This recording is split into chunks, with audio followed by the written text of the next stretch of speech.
കേരളത്തിലെ ജനങ്ങൾ മുഴുവൻ ആഗ്രഹിക്കുന്നത് ഒരു ചോദ്യമാണ് നിങ്ങളെ ചോദ്യത്തിലൂടെ പ്രതിഫലിച്ചത്.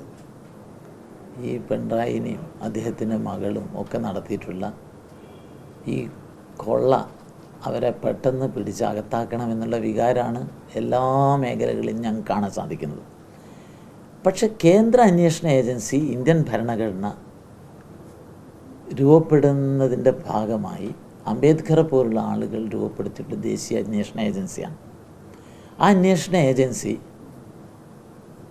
പല പ്രമുഖ ലാലു പ്രസാദ് ഉൾപ്പെടെയുള്ള ആളുകളെ, അല്ലെങ്കിൽ രാജ, കനിമൊഴി തുടങ്ങിയ മുതിർന്ന നേതാക്കളെ പിടിച്ചകത്തിട്ടിട്ടുണ്ട്. അന്ന് മോദിയോ അമിത്ഷാ എന്നൊക്കെ എന്നല്ല ഈ കേന്ദ്ര ഏജൻസി കൈകാര്യം ചെയ്തത്. ഇപ്പോൾ അരവിന്ദ് കെജ്രിവാൾ ഉൾപ്പെടെ അകത്തായിട്ടുണ്ട്.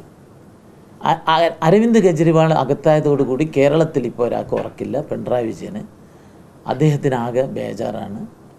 അദ്ദേഹത്തിൻ്റെ പത്നി കമലയെടുത്തി രാത്രി വീശിക്കൊടുത്തിട്ടും അദ്ദേഹത്തിന് ഉറക്കം കിട്ടാത്ത അവസ്ഥയാണുള്ളത്.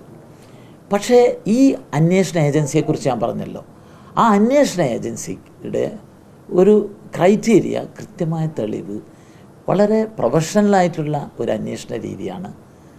ആ അന്വേഷണത്തിൻ്റെ ഭാഗമായിട്ട് മാത്രമേ അവർക്ക് ആളുകളെ അറസ്റ്റ് ചെയ്യാൻ പറ്റുകയുള്ളൂ, അല്ലെങ്കിൽ അകത്താക്കാൻ പറ്റുകയുള്ളൂ.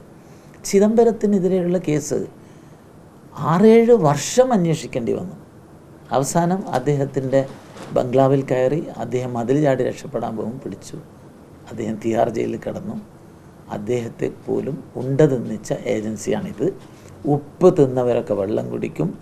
മാസപ്പടിക്കാരിയും അതിന് കൂട്ടുനിന്ന പിണറായി വിജയനും ഒക്കെ ഈ നിയമത്തിൻ്റെ മുമ്പിൽ വിചാരണ ചെയ്യപ്പെടുന്ന കാലം വിദൂരമല്ല എന്ന് വിശ്വസിക്കുന്ന ഒരു പൊതുപ്രവർത്തകനാണ് ഞാൻ.